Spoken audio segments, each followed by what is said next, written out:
Selamat malam jemaat terkasih, salam sejahtera. Satu pekan telah berlalu, Tuhan setia berkarya meneguhkan iman kita. Rencananya indah pada waktunya dan tidak pernah terlambat pertolongannya atas kita. Kiranya ibadah kita saat ini berkenan di hadapan Tuhan dan kita diberkatinya. Sebelum kita memulai ibadah saat ini, mari kita berdiri, satukan hati dan pikiran kita untuk menghadap Tuhan dengan nyanyian dari Gita Bakti 2 ayat 1 dan 2. Haleluya, puji Tuhan, puji namanya.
Mari kita bersatu dalam doa.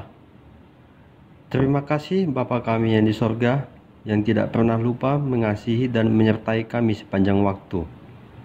Bapa, pada malam hari ini kami mengucap syukur atas berkat dan karunia yang telah Engkau berikan, serta tidak lupa untuk pertolongan yang Engkau berikan kepada kami, sehingga dengan ini kami bisa berkumpul dalam keadaan sehat di tempat kami masing-masing.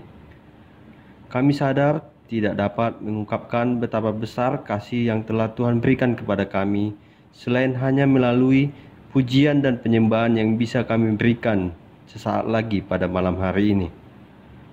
Bapa, biarlah pada malam hari ini kami boleh berkenan di hadapan-Mu, serta dapat menjadi terang bagi yang lain di luar sana.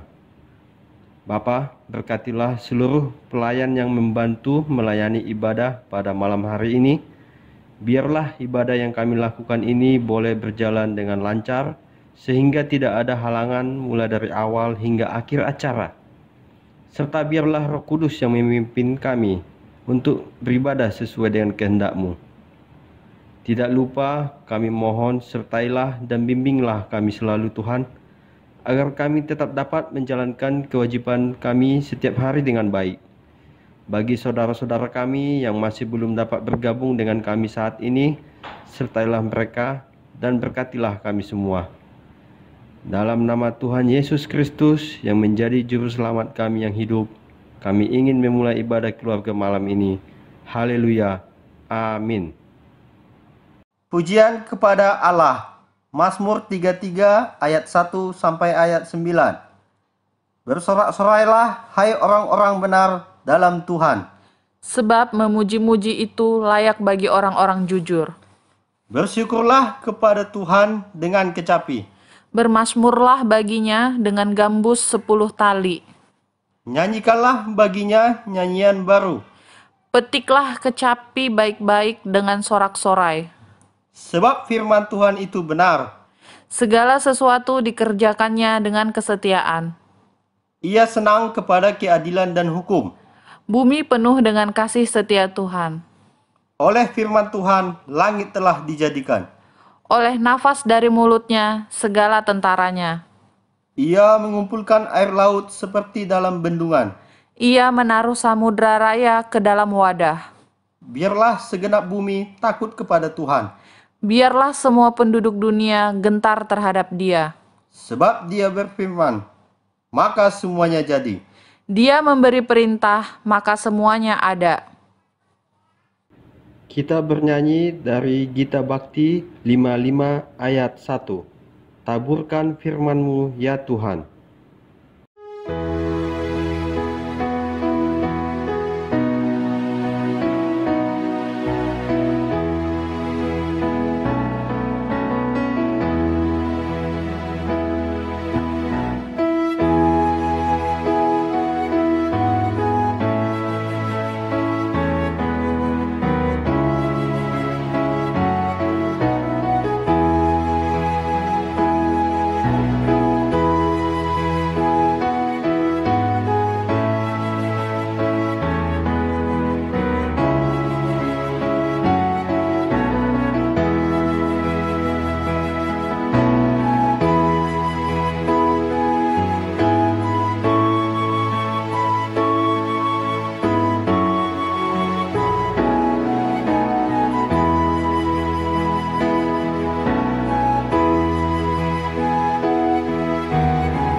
Jemaat yang dikasihi Tuhan, sebelum kita membaca dan merenungkan firman Tuhan, marilah kita satu di dalam doa.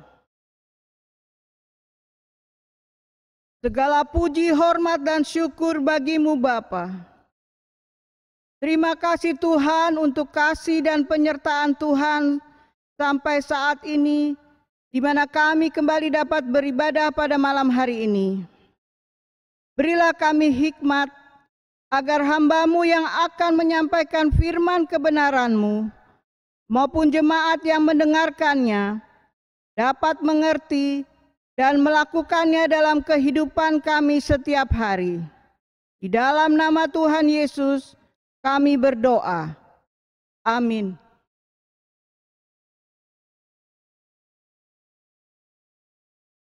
Mari kita berdiri untuk menerima firman Tuhan melalui pembacaan Alkitab dari Injil Lukas pasal 14 ayat 12 sampai 14 yang menyatakan, siapa yang harus diundang?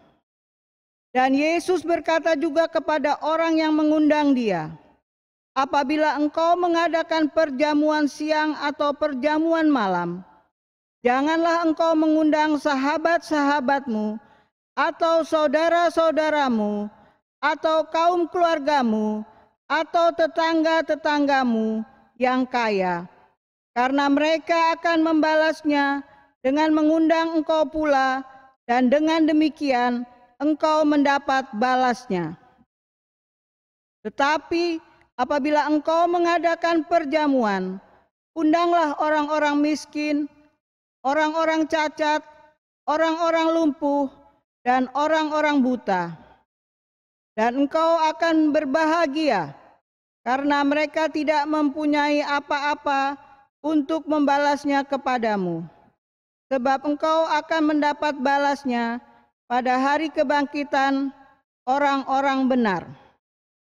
Demikian pembacaan Alkitab. Haleluya.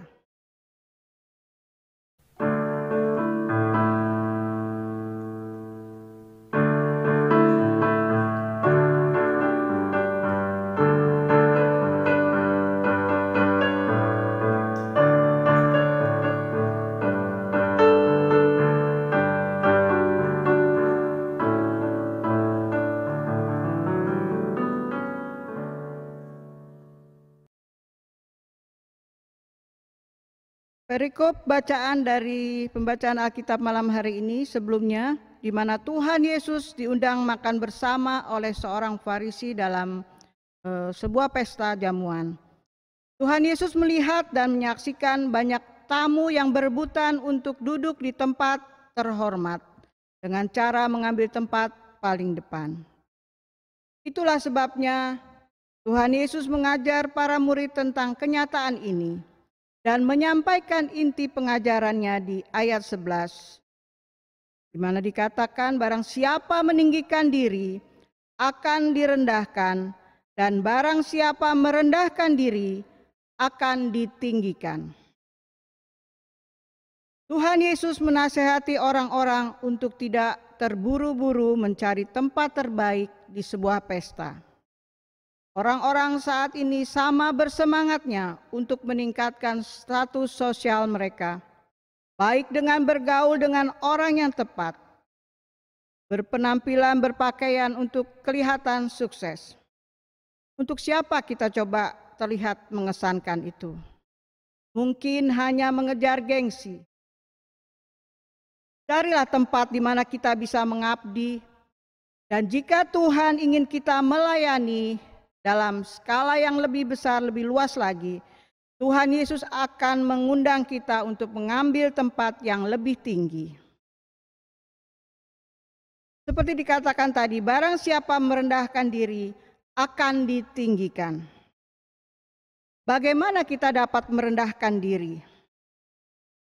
Beberapa orang mencoba memberikan kesan rendah hati untuk memanipulasi orang lain.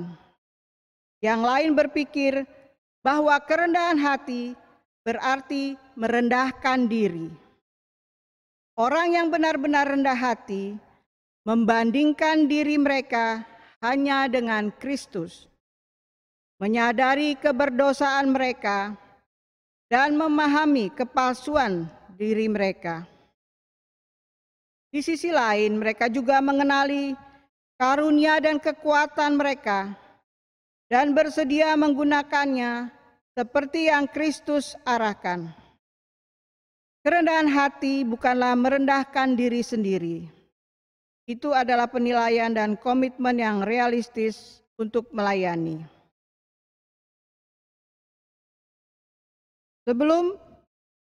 Sebelumnya dimulai perjamuan yang diadakan pemimpin orang Farisi, Tuhan Yesus telah melanggar tradisi Sabat mereka pada beberapa kesempatan, di mana pada hari Sabat Tuhan Yesus mengusir setan, mengusir setan di Bacaan Lukas 4 ayat 31 sampai 37. Dan juga pada hari Sabat Tuhan Yesus menyembuhkan demam ibu mertua Simon Petrus di Lukas 4 ayat 38 sampai 39. Pada hari Sabat Tuhan Yesus juga mengizinkan muridnya memetik gandum. Lukas 6 ayat 1 sampai 5. Pada hari Sabat Tuhan Yesus juga menyembuhkan orang yang sakit 38 tahun. Yohanes 5 ayat 1 sampai 9. Pada hari Sabat juga Tuhan Yesus menyembuhkan seorang yang tangannya lumpuh. Lukas 6 ayat 6 sampai 10. Pada hari Sabat Tuhan Yesus menyembuhkan seorang lumpuh yang dirasuki setan. Lukas 13 ayat 10 sampai 17.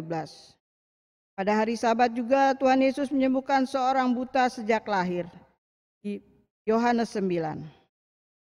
Dan saat ini di mana mengapa mereka perlu satu bukti lagi? Hal ini juga sudah melewati batas toleransi mereka dengan di mana Tuhan Yesus menyembuhkan pada hari Sabat, mengadakan penyembuhan pada hari Sabat. Dan juga perihal tempat duduk penting di perjamuan. Ini telah membawa dampak besar pada budaya agama yang mereka kenal. Bahkan membuat mereka bertanya-tanya, bagaimana menanggapi apa yang Tuhan Yesus lakukan dan apa yang dikatakannya. Dapat dikatakan telah membungkam mereka tanpa sempat mereka membalas. Hari itu Tuhan Yesus mencoba untuk mengubah kebiasaan dalam mengadakan perjamuan makan. Tuhan Yesus hendak mengubah cara orang dalam berelasi dan memandang sesamanya. Tuhan Yesus berkata kepada tuan rumah, orang yang mengundang dan kepada para tamu, apabila engkau mengadakan perjamuan siang atau perjamuan malam, janganlah engkau mengundang sahabat-sahabatmu atau saudara-saudaramu atau kaum keluargamu atau tetangga-tetanggamu yang kaya. Inti dari firman Tuhan ini adalah Tuhan mengingatkan kita agar kita semua waktu mengadakan perjamuan jangan mengundang saudara-saudara kita, teman-teman kita, atau sahabat-sahabat kita yang sudah kaya raya. Karena pada umumnya mereka akan membalas dengan cara yang sama. Tetapi lebih baik mengundang orang miskin dan terlantar. Sebab dengan mengundang orang terhormat ataupun orang kaya, mereka pasti mampu membalas kebaikan kita. Tapi jika kita mengundang orang susah dan miskin, sudah pasti mereka tidak mampu membalasnya. Namun Tuhan sendiri yang akan membalas kebaikan kita. Karena kerajaan Allah bukan suatu masyarakat tertutup yang hanya terdiri dari orang kaya, juga bukan perkumpulan para sahabat. Tuhan Yesus mencoba mengalihkan kebiasaan dengan melihat hal lain yang dapat dilakukan. Seperti dikatakan di ayat 13. Tetapi apabila engkau mengadakan perjamuan, undanglah orang-orang miskin, orang-orang cacat, orang-orang lumpuh, dan orang-orang buta. Tuhan Yesus mengecam kebiasaan mementingkan diri, yakni menghibur hanya orang-orang yang dapat mengadakan pesta yang sama. Tuhan Yesus ingin supaya mereka melihat bahwa kekayaan yang dimiliki itu merupakan kesempatan untuk menolong orang-orang yang cacat dan tidak berdaya. Tuhan Yesus ingin agar para pendengarnya itu mengetahui makna kebahagiaan dalam mengubah kebiasaan berelasinya. Tuhan Yesus sedang merobohkan tembok pemisah antara yang kaya dan yang miskin. Mereka mesti kita perhatikan. Tuhan Yesus tidak membatasi hubungan kita dengan sahabat, keluarga, ataupun relasi lainnya. Tuhan Yesus hanya ingin kita mengingat akan orang-orang yang tidak beruntung, orang miskin, dan orang cacat. Orang mungkin sibuk memperbaiki relasinya demi mendapatkan keuntungan dan kehormatan diri. Namun Tuhan Yesus ingin agar kita mengubah kebiasaan itu. Ia ingin agar kita memperhatikan orang miskin, orang cacat, orang buta, dan orang lumpuh. Tuhan mengajak kita masuk dalam persekutuan berdasarkan anugerah. Relasi indah yang tak terbalaskan oleh siapapun. Dalam relasi itu hanya ada pemberian tanpa mengharapkan balas jasa. Kondisi ini akan membuat kita semakin menghargai relasi kita dengan Tuhan. Tuhan Yesus berfirman agar kita mengundang orang-orang miskin yang tidak seberuntung kita. Karena ketika kita mau berbagi dengan mereka, mereka mungkin tidak akan dapat membalas apa yang telah kita berikan. Dan mereka pun hanya membalasnya dengan mendoakan kita. Mana yang lebih baik? Mendapatkan balasan undangan kembali dari teman-teman kita, atau mendapatkan doa yang tulus dari orang-orang yang sudah merasakan kebaikan yang kita lakukan. Ketika mendengar semua ini, pasti kita percaya bahwa reaksi para pemimpin agama itu terbungkam dan bahkan penuh dengan kemarahan.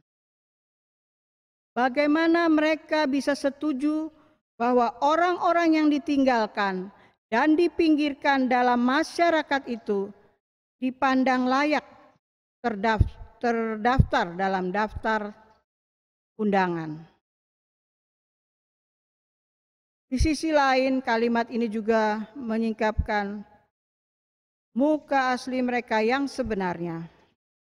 Karena dalam sistem sosial saat itu, orang-orang yang terpinggirkan itu tidak memiliki apa-apa yang bisa dipakai untuk membalas para pemimpin agama tersebut. Bagaimana kita bisa memahami ucapan Tuhan Yesus ini? Sebelumnya marilah kita memahami kondisi saat itu Israel sehubungan dengan status sosial dari orang-orang miskin dan susah itu. Di mana orang miskin dan orang cacat, orang lumpuh, orang buta tidak mendapat bantuan atau tunjangan sosial. Karena mungkin pada itu belum ada terpikirkan oleh pemerintah pada zaman itu. Jadi di tengah-tengah masyarakat zaman itu ada cukup banyak orang miskin yang terlantar. Mereka umumnya adalah orang-orang cacat yang tidak dapat bekerja, dan dengan demikian mereka tidak mempunyai penghasilan. Hidup mereka bergantung pada bantuan atau sedekah untuk bisa bertahan hidup.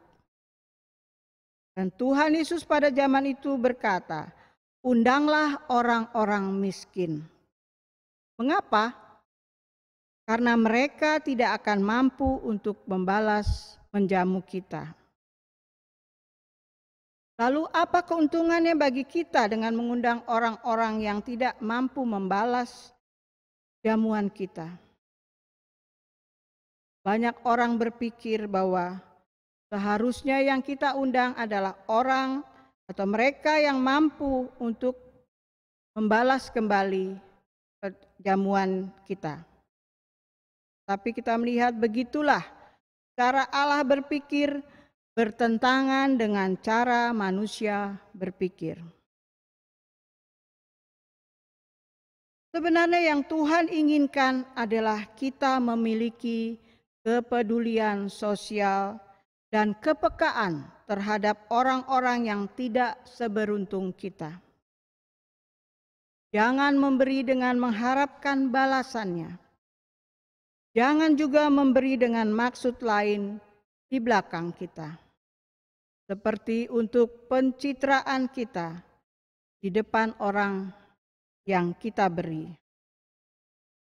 Jangan juga memberi dengan harapan agar kegiatan kita diliput dan kita dipandang sebagai orang yang berjiwa sosial.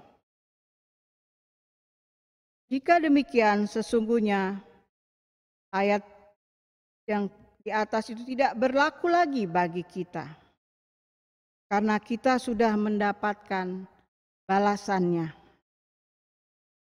yaitu kepopuleran, nama baik, dan lain sebagainya.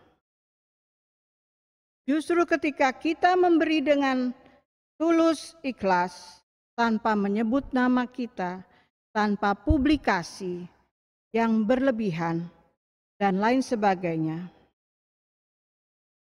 itulah berbagi dengan orang yang tepat, dan Tuhan pasti membalas perbuatan kita.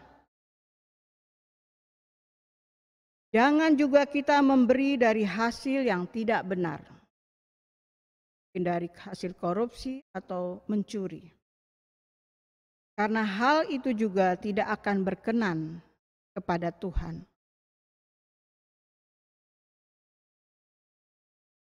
Tuhan Yesus mengajarkan kita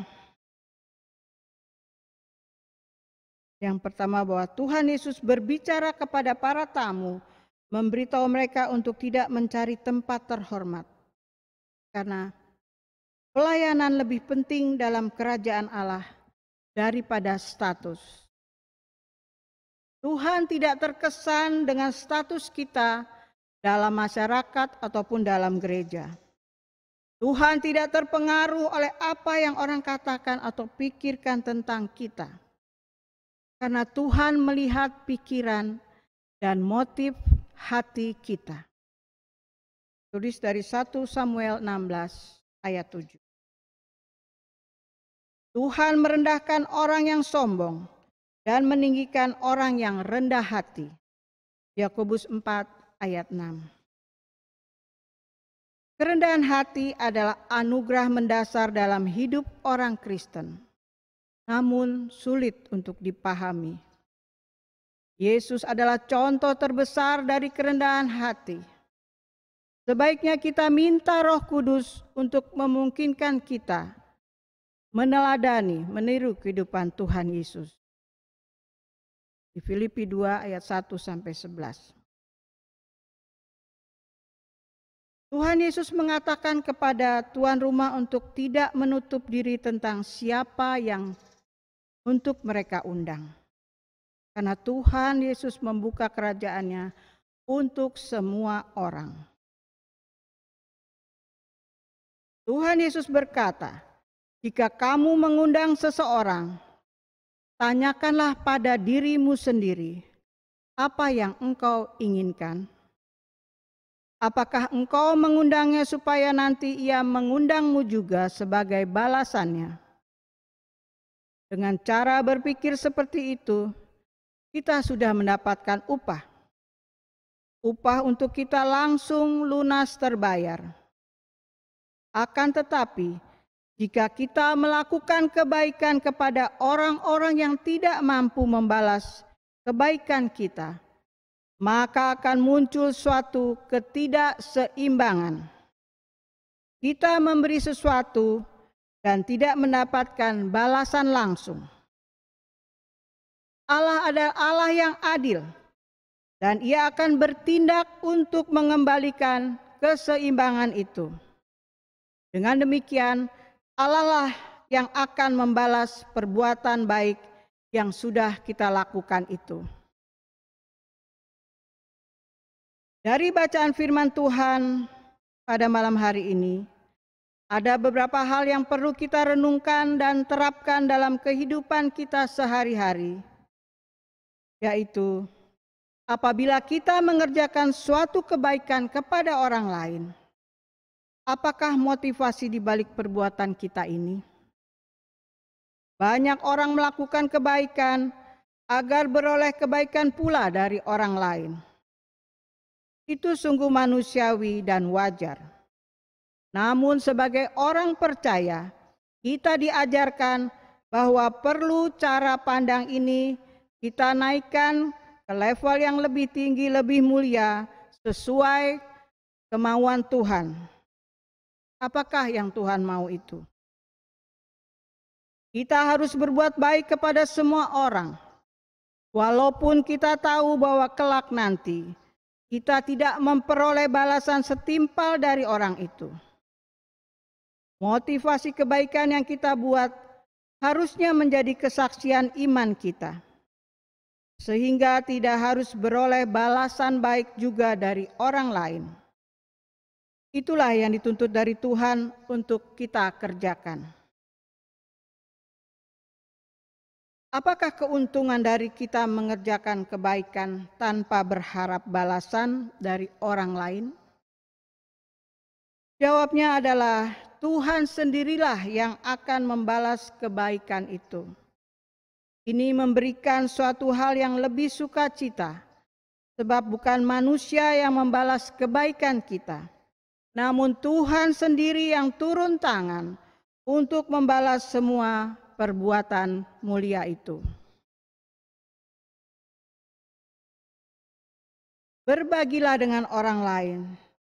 Jangan lupakan orang-orang yang tidak seberuntung kita. Niscaya ketika kita melakukannya dengan niat dan hati yang tulus, maka Tuhan pasti akan membalasnya dengan berlipat kali ganda. Firman Tuhan malam ini untuk merubah cara pandang atas segala kebaikan yang kita kerjakan. Berbuatlah terus kebaikan, walaupun mungkin tidak mendapatkan balasan. Sebab sesuai firman Tuhan malam ini, suatu saat nanti Tuhan sendirilah yang akan membalas semua kebaikan yang kita lakukan tanpa pamrih itu. Kerjakanlah semua hal seakan untuk Tuhan dan bukan kepada manusia. Kiranya Tuhan memampukan kita untuk melakukannya. Amin.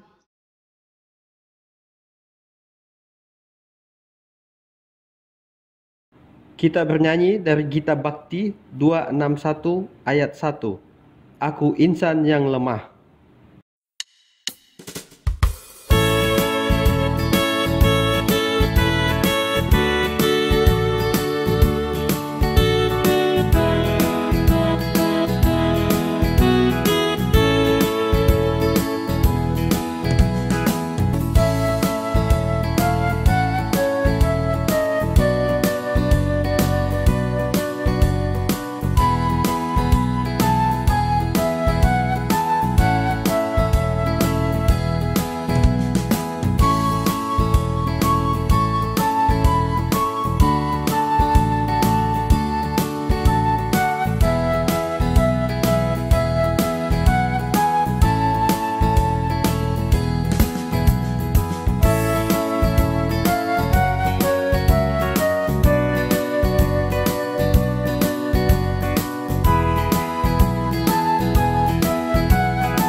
Mari kita satukan hati untuk doa syafaat. Terima kasih Tuhan untuk firman-Mu yang sudah kami dengar. Biarlah menjadi kekuatan dan penuntun kami di dalam kami menjalankan kehidupan kami setiap hari. Kami berdoa untuk pelayanan gereja kami GPIB Sangkakala dengan program kerja yang ada, agar dapat berjalan dengan baik, walaupun dalam kondisi pandemi saat ini, di mana kegiatan pelayanan gereja kami masih dibatasi. Ya Tuhan, tolong dan kuatkan kami juga di dalam menghadapi dan mengatasi pandemi ini. Dan lindungilah kami dari berbagai macam virus yang ada. Kami berdoa untuk Ibu Pendeta Esterina Manusiwa bersama keluarga, seluruh presbiter, pengurus pelkat, komisi, BPPJ, karyawan kantor, dan seluruh jemaat dan simpatisan. Bersama keluarga senantiasa diberikan kesehatan dan diberkati dalam menjalankan kehidupan setiap hari. Kami juga berdoa untuk keluarga jemaat yang sakit. Dalam perawatan di rumah sakit, Saudara Yeri Moto, Saudara Domi Titiheru, dan Saudara Ivan Sumono. Juga jemaat yang sakit dalam pemulihan, Bapak Penatua John Lepar, Saudara Kurt Patinama, Ibu Eli Matulesi, Saudara Beri Purba, Ibu Maria Ondace, Bapak Rudi Runtuwene, Saudara Mario Kapo, Ibu Diakan Yani Sedaili, Ibu Elita Sumono. Dan juga untuk mereka yang isoman di rumah, Willy Patinama, Ivan Hareva, Janis Parera, Kevin Lepar, Indi Baruno, Angga Silitonga, Rito Baskara, Lila Pakasi, Roy Pati, Egi Riri, Ibu Ayi Pati, Joel Pati, Bapak Diakan Putut Baruno, dan Bapak Penatua Jimmy Pati. Dengarlah ya Tuhan doa dari mereka yang sakit, doa dari keluarga, serta doa dari kami jemaat yang mengharapkan pertolongan-Mu ya Tuhan, untuk kesembuhan orang-orang yang kami kasihi ini. Kuatkan iman percaya mereka untuk selalu berharap dan bersandar hanya kepada-Mu saja Tuhan. Kami juga berdoa untuk jemaat yang berulang tahun di minggu ini. Tanggal 30 Januari, Ibu Tresya Kaparang. Dan pada hari ini, tanggal 2 Februari, Reinhard Nanlohi. Tanggal 3 Februari, adik Sami Manusiwa. Tanggal 4 Februari, Noah Purba dan Jessica Purba.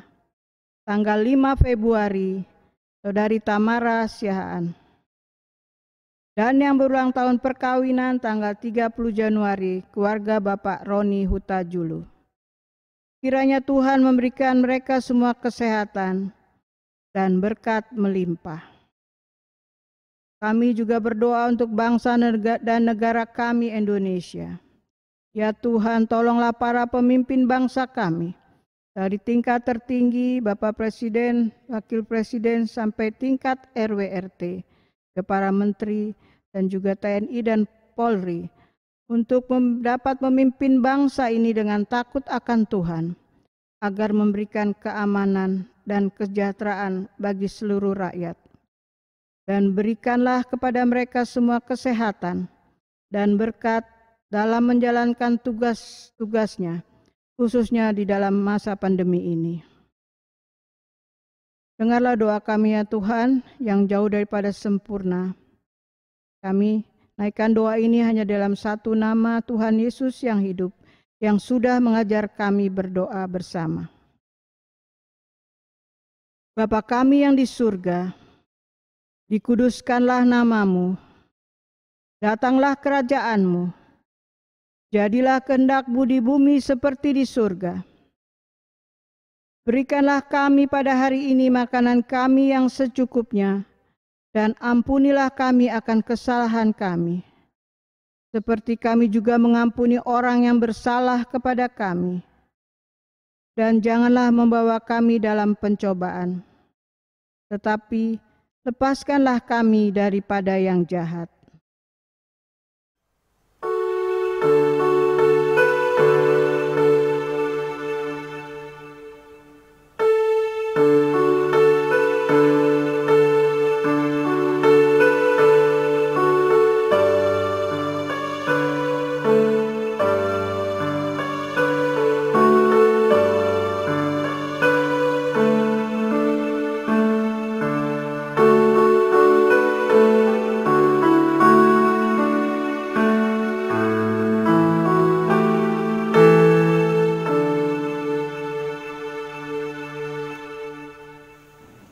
Marilah kita mengungkapkan syukur dengan hati, mulut, dan tangan kita, serta mengingat pesan dalam Alkitab yang tertulis di Roma 12 ayat 1, yang menyatakan, "Karena itu, saudara-saudara, demi kemurahan Allah, aku menasihatkan kamu, supaya kamu mempersembahkan tubuhmu sebagai persembahan yang hidup, yang kudus, dan yang berkenan kepada Allah. Itu adalah ibadahmu yang sejati." Tuhan memberkati saudara dan persembahan saudara.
Kita berdiri.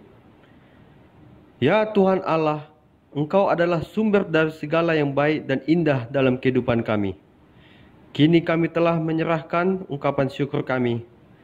Terimalah ungkapan syukur ini sebagai tanda pengakuan kami bahwa Engkaulah yang memiliki tubuh, jiwa dan roh kami, serta harta yang ada pada kami. Berkatilah ungkapan syukur ini, di dalam nama Tuhan Yesus Kristus kami berdoa. Amin.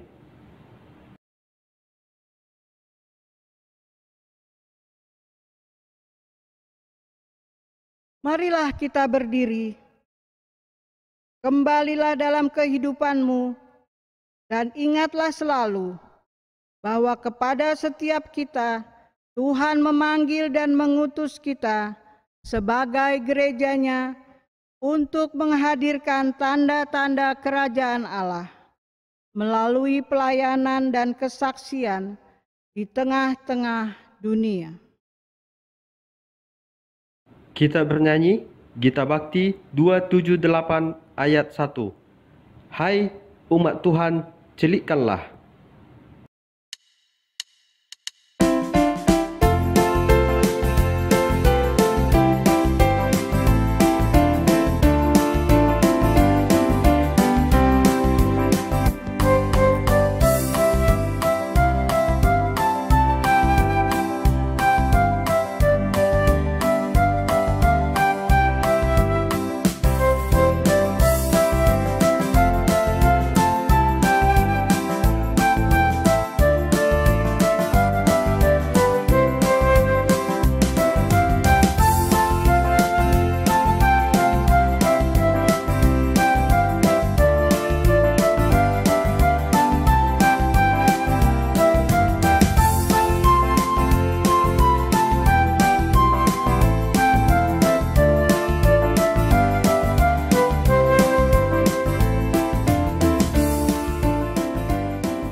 Arahkan hati dan pikiran kita kepada Tuhan, serta terimalah berkat-Nya. Tuhan memberkati engkau dan melindungi engkau. Tuhan menyinari engkau dengan wajah-Nya dan memberi engkau kasih karunia. Tuhan menghadapkan wajah-Nya kepadamu dan memberi engkau damai sejahtera.